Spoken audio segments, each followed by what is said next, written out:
Hi everyone and welcome. This is the first in a series of videos that will follow my current journal/storybook project. In this video I'll show how I made the first page that you can see here and tell you a bit about this project. This will be a vintage style journal, so I started with staining the page so it would look aged. I used distress oxide inks because they have this amazing velvety patina effect that is just yummy. And I chose soft colors, tea dye and, surprise surprise, old paper for the base layer. These inks give a great result with one layer, but adding more creates more interest and variation, so I like to add a bit more, and you'll see that I'll go back and forth between blending ink and spraying it with water, drying a bit, and again and again. So while I'm doing that, I can tell you a bit about my plan. And the idea is to create a vintage journal that with a theme of a scientific expedition, but also with bits of memories or experiences of the narrator coming through. Imagine that you're finding this old journal that is filled with specimens and findings, but also with little notes and mementos that the writer stuffed in. That's the general idea of this book.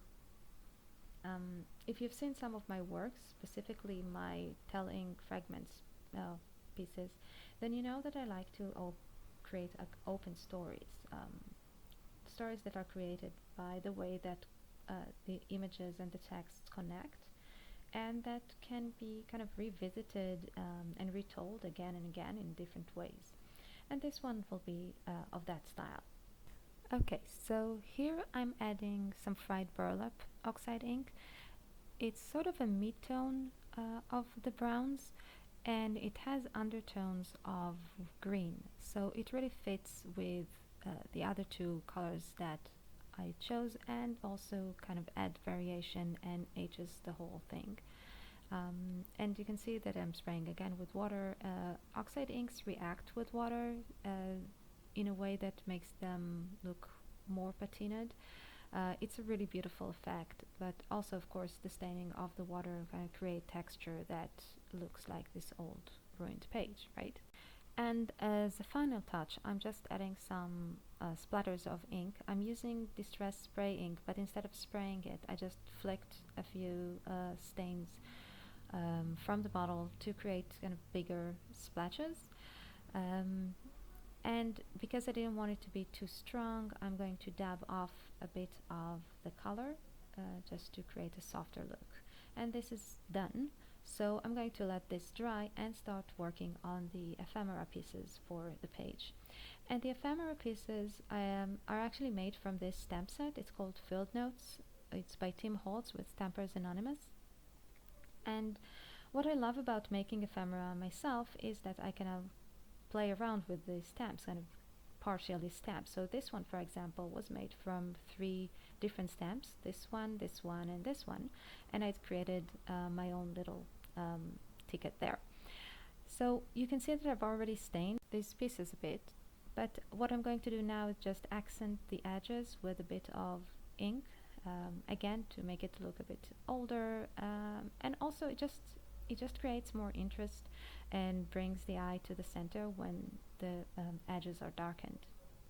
Playing with this stamp set actually made my ideas for this project click together and take shape. It's really amazing how playing with materials can get your ideas going. Because this is meant to be a research expedition journal, I wanted to create specimen baggies, and I wanted them to be clear so I can put stuff inside and you'll see it. So I used vellum and I stained it with ink to make it look old and wrinkled it a bit. I had to iron it to flatten it back because vellum and water don't go well together. And I'll just cut it with this die by Tim Holtz. It's meant to emulate a paper bag. That's why it has those edges that really add kind of texture and interest, in my opinion. So I'm just going to fold it. It's really easy to assemble the moment that you cut it, and I plan to have several of those throughout the journal because I think that it's just a great way to give a bit of interest, and it creates a pocket that is see-through and creates layers, but also gives the idea of a specimen, things that were collected in the field. So it fits very well with the kind of general theme of the project. But I do think that they can be used in a lot of projects, really, because it really creates an interesting layer. I wanted to create a seal for the baggy, so I'm using this stamp from the Field Notes stamp set, and I'm just going to stamp it in red ink and then emboss it with firebrick embossing glaze, just to give it this shine that we associate with seals.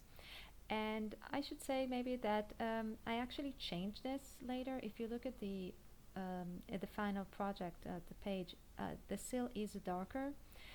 What happened is that after I've done it all, I've realized that it looked good, but the text, the image is not clear enough through the glaze for what I wanted. It just looked too bright and red, too new actually. So I just redid the whole thing, but stamped it in brown with vintage photo ink at the bottom, and then added the firebrick embossing glaze, and that created the kind of red but old finish that I wanted for the seal. But I did exactly the same thing, so I didn't record it again. And now we finally reached the assembly of the page, that we have all the ephemera and everything ready, and I'm just going to put it all together. I have, of course, planned the composition ahead. There's a limit to how much fiddling around you need to see on camera. There will be enough fiddling as it is, I assure you.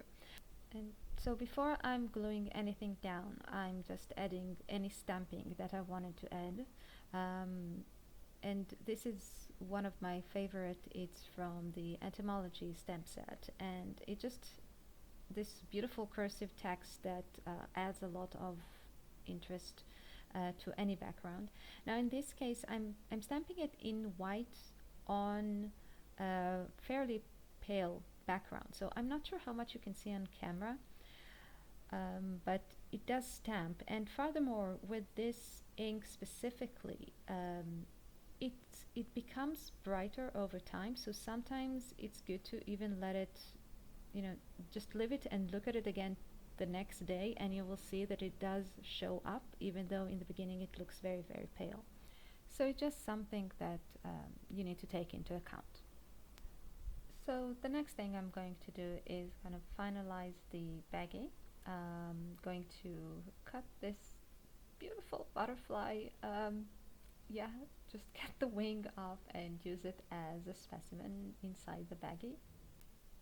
And you can see the effect that the inked vellum creates. It's nice how visible the wing still is, even with all the staining. Now, as far as the story goes, this page mainly sets the scene, so there isn't too much information here, aside from sort of basic, giving you an idea that there is this expedition, that our narrator collects specimens, natural specimens. It did take me some time to decide what to put inside the baggie, what specimen I'm going to have on this page, and the fact that it's a broken butterfly wing can be seen as meaningful, but it can also be a coincidence. We'll just have to see how it goes. Part of the fun in this project for me is to see how the story builds, and at the moment I only have a very general idea of what's going to happen. So now that I have all the elements ready, I can start kind of organizing them on the page and deciding on the final composition. And you can see they kind of fiddle around with it, move it left, right, up, down. I am definitely of the overthinkers in composition.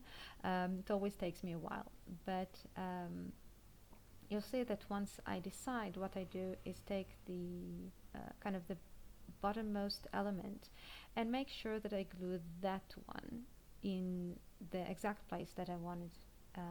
So you can see I'm just holding it in place and gluing it down. And this way it's much easier for me to recreate the composition that I planned, even though of course it will, not be exactly as I played with it, but it will definitely be close enough. And maybe I should say a word or two on the format. The only two decisions that I made before starting out were the page size. I wanted a rather small, kind of journal-like page size, and the type of binding that I'll use in the end, because that affects how I plan the paging.